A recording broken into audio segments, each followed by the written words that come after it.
being debt-free, that is one of the wishes of a lot of people that I've ran into. And actually, it's been mine as well. And I was in a very difficult debt position, not just once, but twice, and I got out.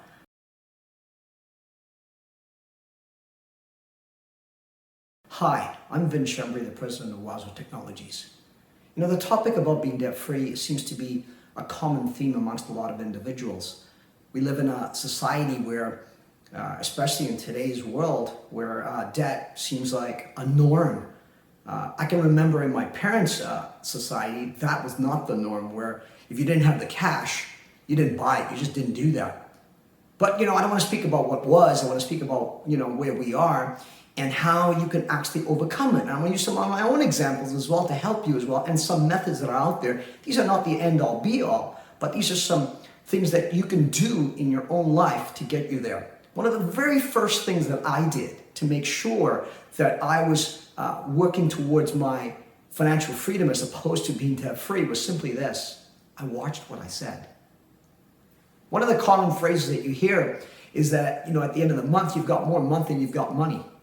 Well, the first thing that I did is I had to think about, well, if I think that and I'm saying it, and if I say things like I'm broke, how does that really help me? It doesn't. So I thought about it really hard, and the words that come out of your mouth really make a difference. The reality was this: I went on the truth. The truth was I had income and I had if-come. If-come means if it comes. In other words, I was spending on if-come as opposed to on income. So that was my real choice. What do I mean by that? I mean simply this: you have a certain amount of money that you have available every month, net, that you have available, and you have all these other things that you want to use that money on. So I had to make a choice, even in my language. And my language was that I chose the things that were important first and foremost, which meant there's a lot of things that didn't fit into my way of life, what we call a budget. But I'm even going to talk to you about a little bit about that. So I made actual choices on what I said, and I changed my saying like this. Instead of saying I was broke, here's what I said: I choose not to buy this, whatever this is right now. So I'm actually saying not now, but later, as opposed to I'm broke. Do you understand the difference? That is a mindset. Start with your mindset. The second thing that I did that's really important, I listed down all my incomes and all my outflows. Okay, and I guarantee you have more outflows than incomes. And this included, I made a list of all my current debts as well. And there's a reason why you do this as well. It's really important that you do these. If you don't know where you are, how are you ever going to solve the issue? In order to solve a problem, you must know what it is. So write it out. I started with ledger paper. You've got Excel, right? I did it manually. You can have the computer do the math for you.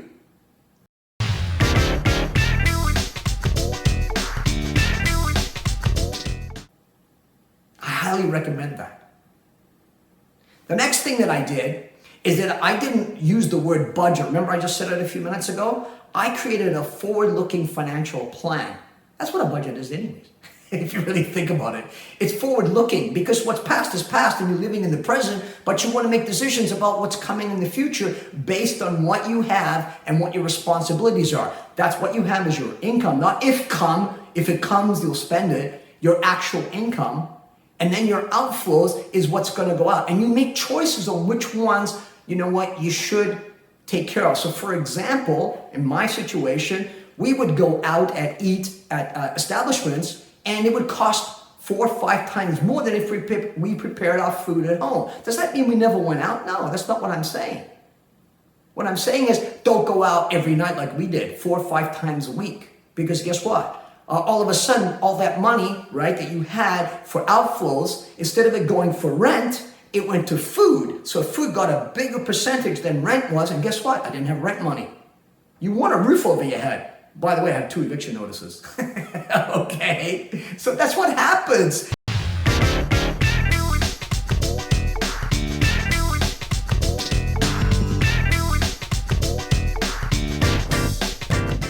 So and also it takes time. You get into debt over time, you get out over time. Be patient. It's a process. Doing the right things every single day. That 1% every day, making that 1% choice gets you out.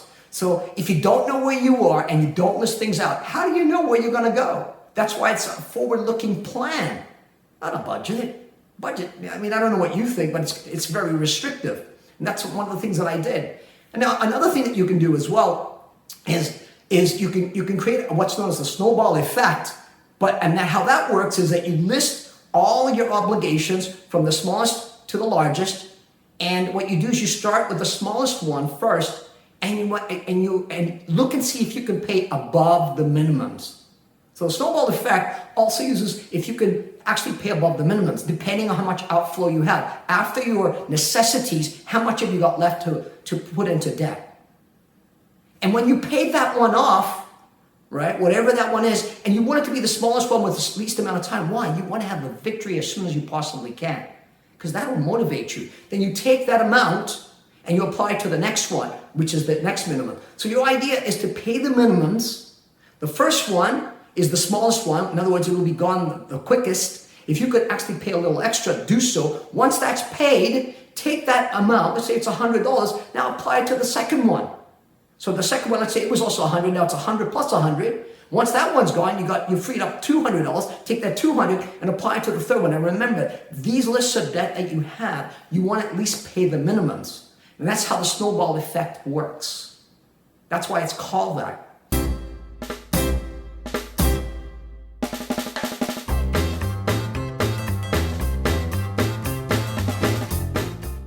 You know, perhaps you're in a position where you've got time to actually take on a part-time job or a side gig of some sort. Today, that's really possible because with the use of technology, you'd be amazed what things that you can do. Maybe there's something that you've always wanted to do and it has a low-cost entry where you can actually create something. And there's literally millions of opportunities out there, especially through the internet. If I were you, I would study ways to do that through the internet, which is things that we're doing right now. Okay? You may also have some found money. What does that mean? What is found money? Let's say you get a raise. Do you take that money and just, put it all on yourself? Take a large chunk of it and use it against your debt. The snowball effect, you may be able to get rid of one of them right off the bat. That doesn't mean that you shouldn't take any and enjoy it. If you got a raise, right, take some of the money and enjoy it. If you have a significant other half, take her out, take him out. Enjoy yourself. We did this along the way. Don't make it burdensome. Even though it feels that way, it did feel that way for me. But you know what? As these things start to snowball, you get rid of one, you get rid of two, and so on, you would be amazed how it energizes you. Because right now, it sucks the energy out of you. This actually gives you the energy back. It motivates you. And then all kinds of things come along your way. One of the things that we did is we actually reached out to our creditors. Yeah. Especially, now I don't advocate that you do this. One of our strategies was if we move, they don't know where we are, because back in those days, right, they come knocking on your door. I don't know if they still do that. So we moved so they couldn't find us.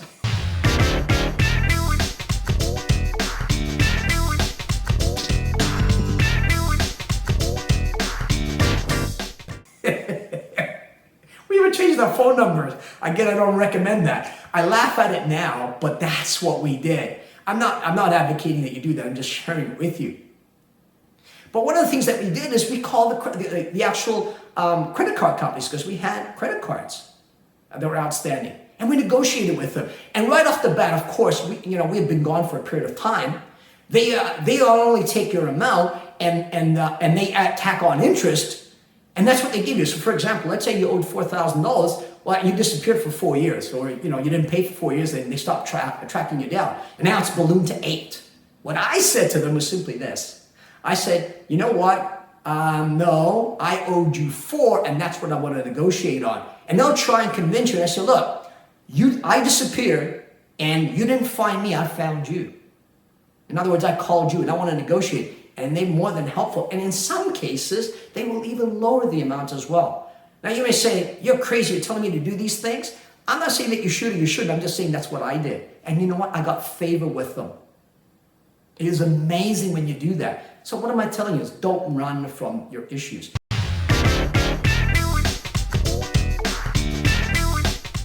And the first place to start is with your own numbers. If you don't know what your numbers are, how could you possibly solve your issue? That's why it's important to write them down. And you may say, well, Vince, you just don't know how high it is. Does it really matter how high it is? Mine was like, was $20,000, $30,000. Yours could be $200,000, $300,000. It doesn't matter. Debt is debt.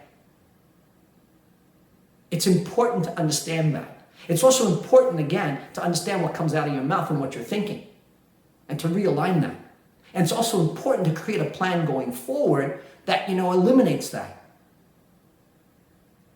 And I hope that this has helped you. We at WOWzer are AI-driven and people-focused is what we are. Because technology is what solves the issues. Have a great day. Ciao.